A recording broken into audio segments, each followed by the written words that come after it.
Hai, Assalamualaikum. Nama saya Lutfi Hadi bin Hasim, pelajar Fakulti Kejuruteraan Awam semester kedua. Jadi hari ini saya akan berkongsi sedikit sebanyak tentang refleksi rukun negara yang baru-baru ini telah kita saksikan. Baik, jadi rukun negara ini sebenarnya merupakan satu ideologi kebangsaan Malaysia yang diperkenalkan secara rasmi pada 31 Ogos 1970. Di mana selepas berlakunya peristiwa 13 Mei 1969.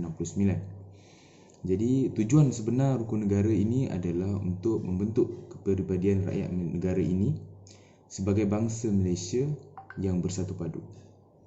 Jadi, rukun negara ini dibentuk dengan tujuan utama iaitu dengan membentuk perpaduan yang kukuh.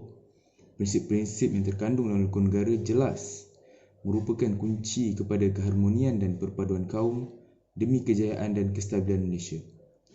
Jadi antara objektif rukun negara ini adalah untuk mencapai perpaduan utamanya yang lebih erat dalam kalangan sesebuah masyarakat, terutamanya di negara kita, Malaysia. Keduanya adalah untuk memelihara satu cara hidup yang demokratik. Ketiga, tujuan rukun negara adalah untuk mencipta satu masyarakat yang adil, di mana kemakmuran negara dapat dinikmati bersama secara adil dan saksama. Antara lain juga dengan rukun negara dapat membentuk sikap yang liberal terhadap tradisi kebudayaan yang kaya dan berbagai-bagai corak dan membina sebuah masyarakat yang progresif yang akan menggunakan teknologi sains dan teknologi moden pada hari ini. Jadi perkara ini sebenarnya dapat mewujudkan masyarakat yang harmoni, sejahtera selama-lamanya.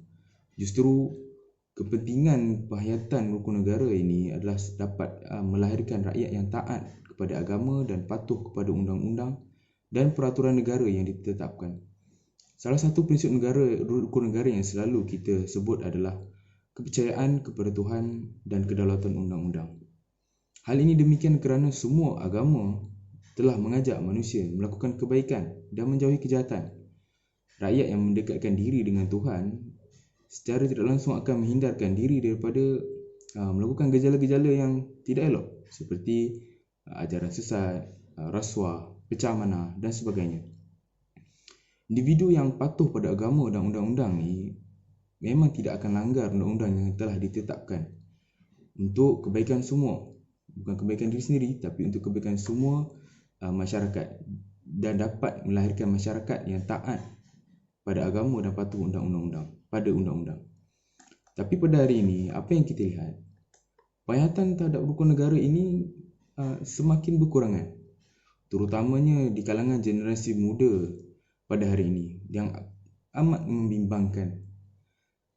Ramai lagi rakyat kita yang tidak melihat kepentingan rukun negara ini pada masa ini. Dalam keadaan kita nak menuju kemajuan, rukun negara adalah sebenarnya salah satu alat yang sangat penting dalam membantu rakyat Malaysia bersatu padu, dan ia sepatutnya bukan setakat dihafal dan dibaca tetapi juga perlu diamalkan dalam kehidupan seharian kita. Jadi keperluan dalam memupuk perpaduan terhadap dalam kalangan generasi muda pada hari ini dan meningkatkan pemahaman mereka terhadap matlamat dan prinsip rukun negara amatlah bermakna jika kita ingin menjadikan Malaysia sebuah negara yang bersatu padu.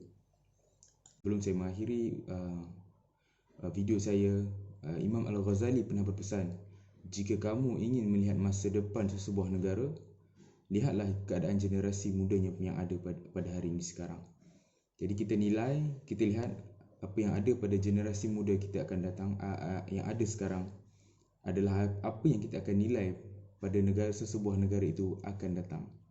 Jadi itu saja dari saya. Wabillahi taufiq wal hidayah. Wassalamualaikum warahmatullahi wabarakatuh. Sekian, terima kasih.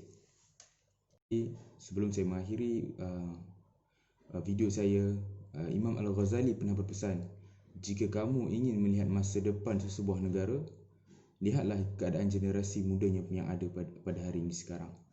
Jadi kita lihat apa yang ada pada generasi muda kita akan datang, yang ada sekarang adalah apa yang kita akan nilai pada sesebuah negara itu akan datang. Jadi itu saja dari saya. Wabillahi taufiq wal hidayah. Wassalamualaikum warahmatullahi wabarakatuh. Sekian, terima kasih.